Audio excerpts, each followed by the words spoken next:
আসসালামু আলাইকুম সবাইকে। সবাইকে জুমা মুবারক। একটু করে দেখছিলাম যে বাংলাদেশ জামাত ইসলামী যে জোট অথবা তাদের যেই মৌলিক যেই ব্যাপারটা, আহ, জামায়াতের আমিরের বক্তব্য, উনি তিনটা পয়েন্ট খুবই সুন্দরভাবে উপস্থাপন করলেন, যেটা আসলে এর বাহিরে আমাদের মৌলিক সমস্যাটা এই তিন জায়গায় আসলে যদি বলা হয়।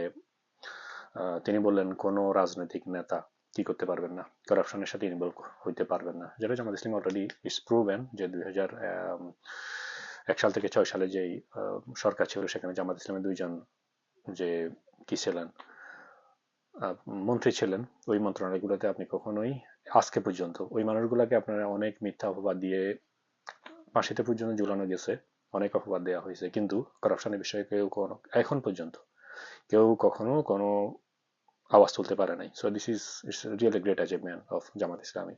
সো তিনি বলছেন এরা যারা সংস্কারে আসবে বা জোটে আসবে তারা মানে ইয়ে করতে হবে যে তারা কি করবে না, করাপশনের সাথে ইনভলভ হবে না, নাম্বার ওয়ান।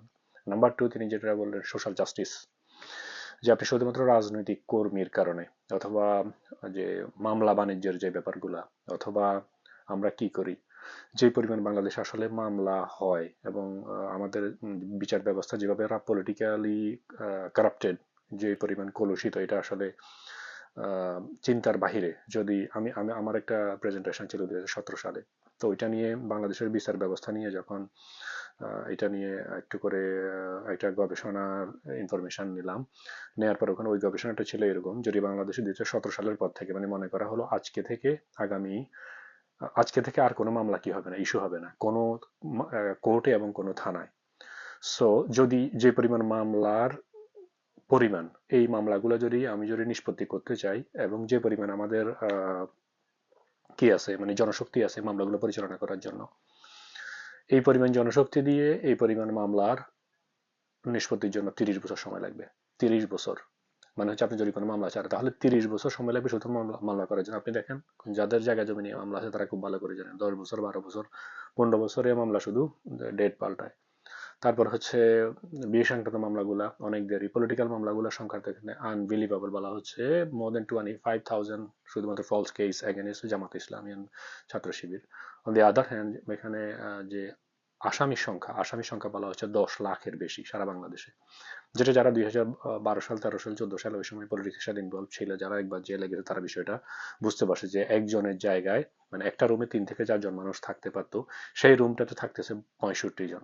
মানে আমি যে রুমে ছিলাম ওই রুমে ছিল, আমি যখন প্রথম যাই ওই রুমটাতে হালদা 17, ওই রুমটাতে 62 জন মানুষ ছিল। তো আমাকে দেওয়ার জন্য মানে কোনো জায়গা নেই। তো যে দরজা বলতে কিছু নেই এখানে, হচ্ছে মানে হচ্ছে কি রডের যে ইয়েগুলা, 5 তলার উপরে, শীতকাল ছিল, ফেব্রুয়ারির।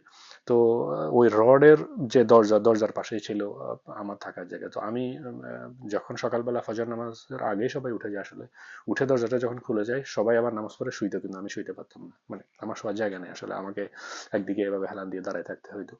সো যখন গেছে, যখন যখন মানুষ এটা তখন ওই সময়কালীন যারা এই সমস্ত পলিটিক্সের ইনভলভ ছিল তারা খুব ভালো করে বুঝে বাংলাদেশের এই ব্যবস্থাগুলো আসলে কোন পর্যায়ে।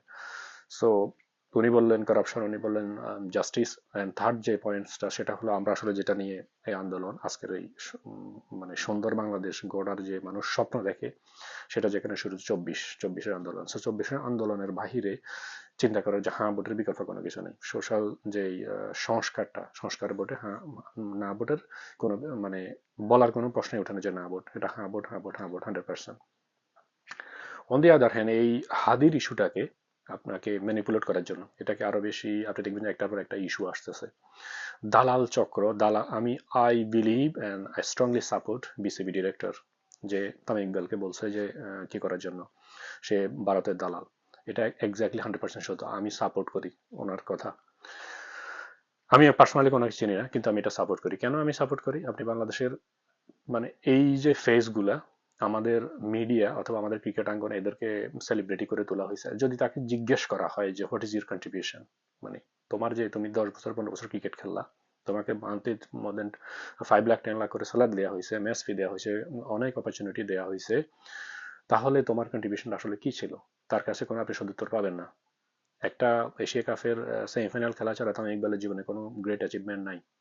সে যেভাবে কথা বলে সে মনে হচ্ছে আপনি এর নাম কি সচিন টেন্ডুলকার বা এর চাইতে বড় কিছু, তার যেভাবে কথা বলে, মানে সে 3টা ওয়ার্ল্ড কাপ জিতছে, 2টা এশিয়া কাপ জিতছে, 3টা আইসিসি চ্যাম্পিয়ন্স ট্রফি জিতছে, তার নামের পাশে 100টার উপরে সেঞ্চুরি, 150টার উপরে হাফ সেঞ্চুরি, মানে এমন একটা বিষয়, অথবা তাদের ফ্যান বেজ, মানে কি একটা আহামরি কাণ্ড। তাকে তো অন্য কোনো বিষয় নিয়ে ভারতের সাথে যে সমস্যাগুলো তৈরি হয় এটা নিয়ে তো তার কোনো স্ট্যাটাস আসে না। তার বউরা তো এগুলো নিয়ে কখনো কোনো কথা বলে না। হাদির হত্যা নিয়ে তো আপনি তাকে জিজ্ঞেস করেন যে তার হত্যাকাণ্ডের বিষয়ে তার অভিমত কি, এটা নিয়ে তো সে কখনো কথা বলে না। মুস্তাফিজের বিষয়টা যখন প্রথম শুরু হয়, এটা তো ইনিশিয়ালি প্লেয়াররা সবার আগে কথা বলা উচিত ছিল, সে কি কথা বলছে এটা নিয়ে কথা বলে নাই।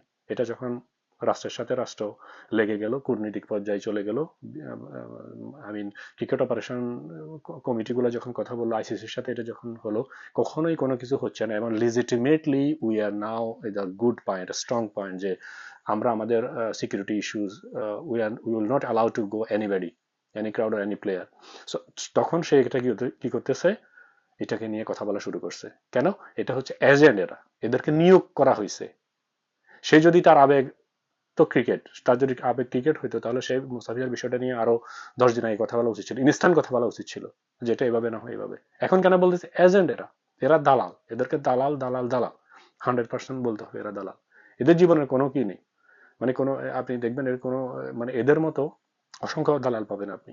আপনি ওই যে কি জানি বলে, শাহরিয়ারকে একজন উপস্থাপক জিজ্ঞেস করতেছে, 71 টেলিভিশনে যে উপস্থাপক গুলার মানে ভঙ্গি, তার সে কি বলতেছে, আমি কি করি, তার যেই বলার ধরন, আমি আই ডোন্ট কেয়ার যে সে আসলে কাকে সাপোর্ট করে না করে, মানে যে কেউ যে কাউকে সাপোর্ট করতে, কিন্তু সে যেভাবে বলে, তাকে যখন 2টা বাক্য 2টা সেন্টেন্স ইংলিশে বলা, ও আমি তো ইংরেজি বুঝি না, তো তুমি সেখানে কেন গেছিলা? You should read, you should understand this communication, তোমার এই ধরনের কোনো স্কিল না থাকলে তুমি সেখানে কেন গেছো? মানে তুমি আবার লজ্জাও লাগে না ক্যামেরার সামনে বলতেছো আমি তো ইংরেজি বুঝি না, একটু বাংলায় বলেন। মানে জামাত ইসলামী কেন ক্ষমা চায় না? কয়বার ক্ষমা চাইবে? জনে জনে ক্ষমা চাইবে, তোমাকে পা ধরে ক্ষমা চাইবে? এই মানে আপনাকে দালাল চিনতে হবে, এরাই হচ্ছে দালাল। এবং এটা আসলে দালাল না, এখানে 2টা বিষয় ঘটে। একটা হচ্ছে জামাত ইসলামী অথবা ইসলামিক দলগুলো যেই ভালো, অথবা তাদের যে প্ল্যানগুলো তারা এক্সিকিউট করার জন্য, এগুলো যেন সোশ্যাল মিডিয়াতে, মেইন স্ট্রিম মিডিয়াতে না আসে, মানে প্ল্যানগুলো যেন কি কি করা না হয়, জনমানুষের কাছে যেন পৌঁছানো না যায়, তার ফলে তারা নতুন আরেকটা এজেন্ডা তৈরি করে দেয়, এটাকে নিয়ে মানুষ ব্যস্ত হয়ে যায়। এটাই হচ্ছে আসলে বাস্তবতা। যেমন আরেক ভাই দেশ ফিরে বললেন, I have a plan, I have a plan, everybody, ওই 10 বছর আগে কি মাহিবি চৌধুরী বলছিল plan B, plan C, plan D, এগুলা who cares, plan B, plan C, rice card, এই কার্ড, আধার কার্ড, এগুলা দিয়ে তো মানুষ শুনবে না। এ ধরনের মানে কি জানি বলে, কোনো যেই প্ল্যানের কোনো এক্সিকিউশন প্ল্যান নাই, যে প্ল্যানটা কোনো আমাদের সোসাইটির সাথে, রাজনৈতিক যেই বাস্তবতার সাথে কোনো মিল নেই, আপনি ওইরকম প্ল্যানের কথা বলে তো হবে না। এখন যার ফলে তারা এটাকে দ্বিতীয় পন্থা হিসেবে, মানে একদিকে যেন জামাত ইসলামের যে প্রচার প্রসারণাগুলো যেন জনমানুষের কাছে না যায়, এই ধরনের একটা কি ইস্যুকে দাঁড় করাই দেয়। যেমন হাদির বিষয়টাকে তারা অলরেডি ইটস এ ব্লার, যে তাকে তার ব্যাপারটা যেন কি না হয়, লাইমলাইটে না আসে, প্রিন্ট মিডিয়ায় না যায়, মানুষ যেন এটা নিয়ে অনেক বেশি চিন্তা না করে।